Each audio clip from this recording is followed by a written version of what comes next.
On episode 8 of Office Hours with Dr. Guy, we talk about procrastination, synthesis, and working with overcommitted chairs.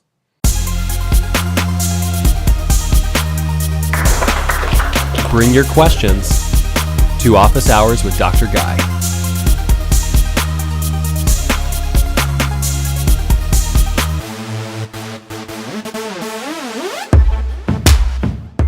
Hi everybody, welcome to episode 8 of Office Hours with Dr. Guy, and it is coffee day. So I hope you're doing really well, and I am too. And this has been a challenging week.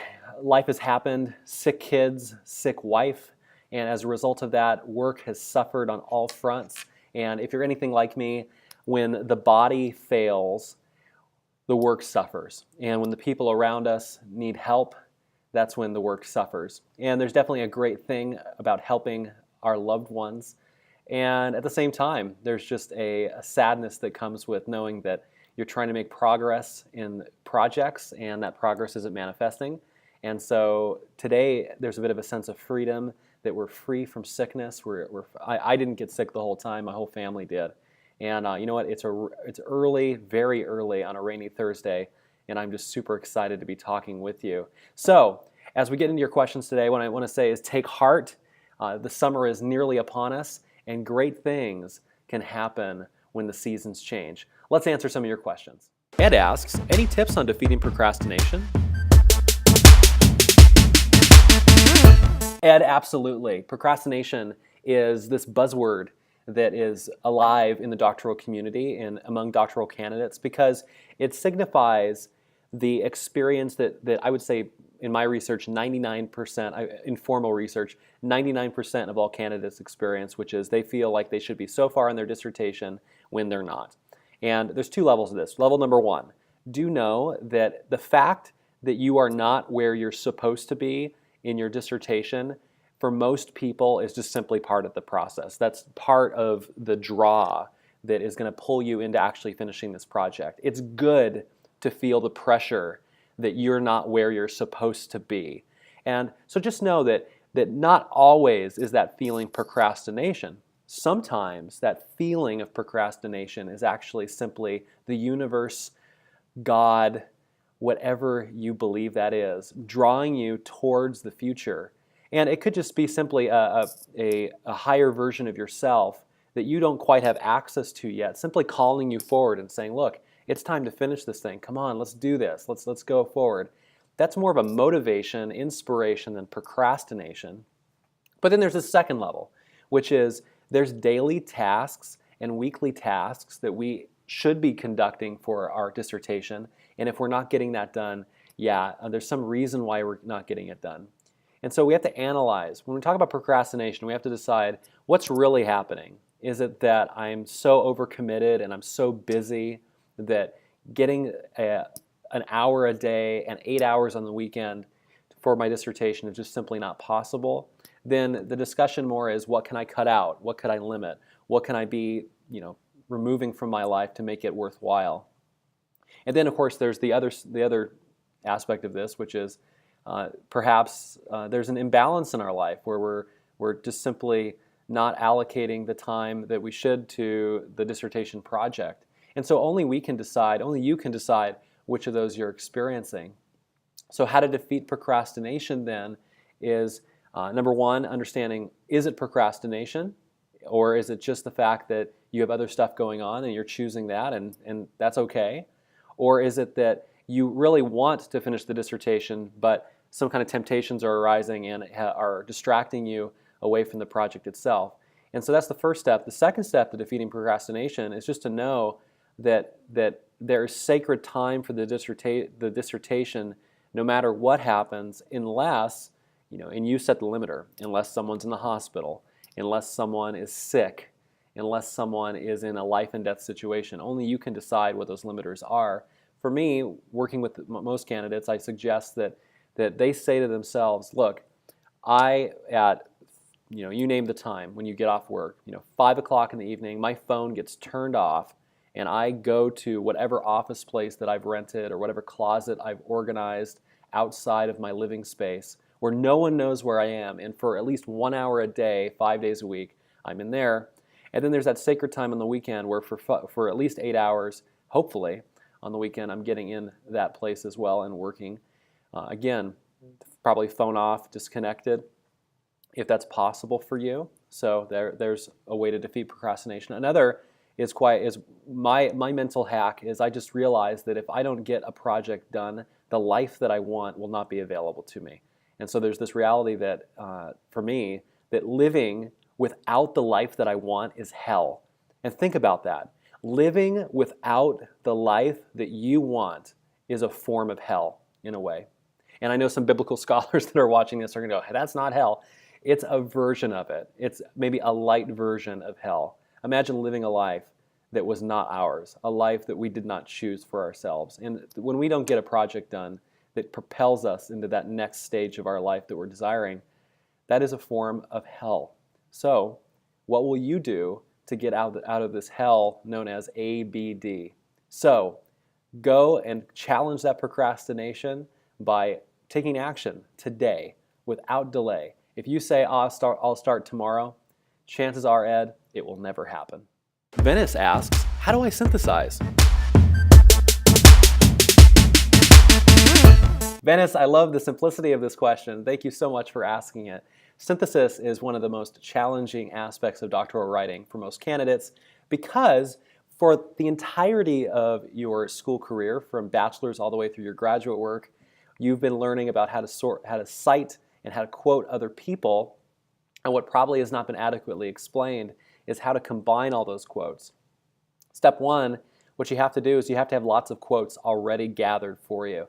One cannot have a Microsoft Word window open over here and a library window open over here on your computer.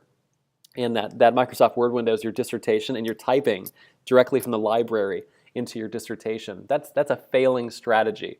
What we have to do first is we have to gather our quotes. We have to put them into a literature matrix. We should gather between 200 and 400 quotes, and I stress more on the 400 side of all the categories that have been defined by our purpose statement. The last two episodes, episodes 7 and 6, talked about this at length, and I think even episode 5 might have mentioned it as well. And when you have all of your quotes gathered, then it is time to organize them, to organize them by date and by category first and then by date. And when you look at your literature matrix, you're going to start seeing that many of the authors are saying the same things as each other. You're going to find 4 or 5 authors maybe at a time that are saying roughly the same thing. In master's degree writing, in some ways, and in definitely a lot of bachelor's degree writing, you would just simply quote those people. You direct quote them. But direct quoting should be an absolute rarity in a doctoral dissertation. An absolute rarity. How often should one direct quote? I imagine in a dissertation, in a chapter 2, a literature review, you might quote 2 or 3 times at most directly. The rest of the time it's you synthesizing, it's you paraphrasing, it's you synthesizing. What you're doing is you're taking all the stuff that those authors have said, you're grouping them together and saying, you make a statement, like numerous researchers have stated that the best teaching strategies are those that involve moving people around the room and getting people excited and moving. I don't know if that's true, but I hope it's true. And then you'd cite the 5 people that said that all at once. In a doctoral dissertation, in your chapter 2, I would say that roughly about 70% of your statements inside of that chapter should be multiple authors. So anytime you say something, multiple authors should be saying it. If you haven't reached that level of synthesis yet, you probably don't have enough quotes gathered and stored up. A huge error that most doctoral candidates make in their chapter 2 is they start talking about authors and directly. So it's like, Jones said this, Marcus said this, and so on. And that's not the point of the literature review. The point of the literature review is not about the authors, it's about the ideas that the authors have discussed. So you can say things like, numerous researchers have said the best strategies in the classroom involve moving. And then you say Jones and Marcus, in parentheses, Jones, 2012, Marcus, 2013, and so on. So that way, you're talking about the ideas more than the authors. And so the only way to do that is to first, Venice, start by gathering lots of quotes, then organizing them so you can see what like ideas are being stated by many people. And then from there, you can actually write your draft and you can start building paragraphs that involve lots of authors talking as opposed to single authors talking a lot of the time. 30% of the time in your dissertation, in your lit review, you'll be mentioning most likely. This is a stylistic thing, but 70% is a great number for synthesis, multiple authors. 30% will be you talking about individual authors, and only a few times in the entire literature review, if at all, will you direct quote. And if at all, 1 or 0 times will you block quote. Janet asks, should I use direct quotes or paraphrase?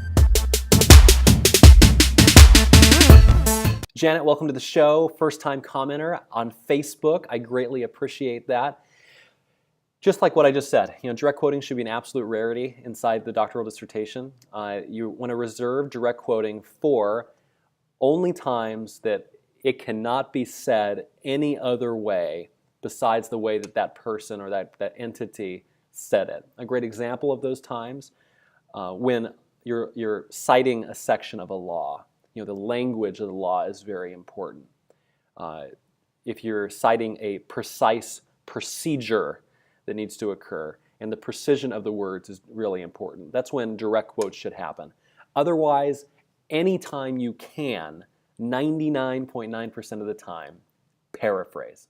Schroeder asks, how do you work with a chair that takes forever to return feedback? Schroeder, I feel your pain. Waiting on others is one of the most difficult things in the whole wide world. Number one, do you have an agreement with your chair ahead of working with him or her about how long they will have to return feedback? Do they have 7 days, which is a very common thing at most universities, or do they have a month? These are the things that should be stated ahead of time. And I would say that if you're in the position where you feel like you're waiting for feedback from a chair, you have to make the careful decision of, is this a time for me to push the button of saying, look, we need to have a conversation about how long it takes to receive feedback. It's been many weeks, many months, and I haven't heard any word from you, and I'd like to have a working relationship where you and I are able to get feedback within 7 days. Or is this the time to be patient because they're making a major decision about your draft and you feel that you're close and you simply need to give them the time to make sure you don't make them angry enough where they might suddenly find something in your dissertation worth changing. I don't think they would do that to malign you, but it's amazing how the critical mind becomes alive when someone feels insulted. So make that choice first. Decide, is it better for us to have this difficult conversation now about timing, or is it better just to give them some time because you're waiting on a decision that could be potentially good or bad for you? The other thing is, more of a question for you, Schroeder, is how many times have you been asking for feedback? And some candidates, not you, I don't know, but some candidates are asking for feedback so many times, and they're saying things like, hey, Mr. or Mrs. Chair, what do you think about this? What do you think about this? What do you think about this? And your emails and your communications with them become more of a sampler platter sort of approach where you're constantly soliciting their opinions about small tidbits of your dissertation. And if that's the case, then they could over time become quite numb to you requesting feedback. So my biggest recommendation for most candidates is to be in communication with your chair at the big moments of your doctoral journey or when you have some questions. And so if you're giving a draft, that should be a major big moment. You're saying basically, I'm ready for you to look at this thing. What do you think? Versus, here's half of chapter 1, how's my direction going? These are the types of questions that should be more self-directed, and then when you feel like you've done all you possibly can by yourself, then you can direct it out towards them.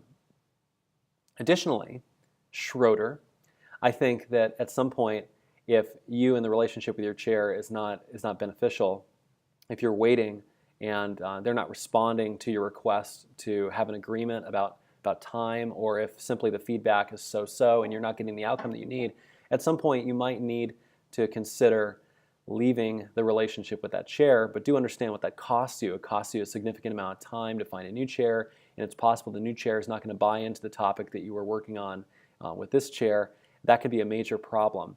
I'm going to link up a video called Dissertation Chair Nightmares, and I'd like you to take a look at that and let me know what you think. Beyond that, Schroeder, I wish you the best of luck. Let me know how that goes. I'm quite interested. Everybody, it's been a pleasure being with you here on episode 8, and this is my final time I'm going to extend this invitation. I am going on a bit of a speaking tour live and virtually over the course of the next 6 or so months, and I would love to speak to your university. Chances are at no charge. Who would you like me to speak with at your university? Is there a learning group, a doctoral team, a doctoral program, an entire cohort that you would like me to speak to? Or and who should I be speaking to at your university to organize that? Is there someone's contact information, like a professor, a lead professor, someone like that I could be speaking to about that potential? If anything, I'm not looking to charge money. I'm looking just to bless and help as always. And the best way that I can help you is by you sending your questions. So do leave some questions for me in the comments section below, and I will do my best always to return an answer as fast as possible. Chances are in the form of an episode, and episode 9 you're really going to like, so make sure you catch that. Take care, everybody. Have a great day. And make sure you subscribe or like this video because I sleep better when I know that people are watching this show.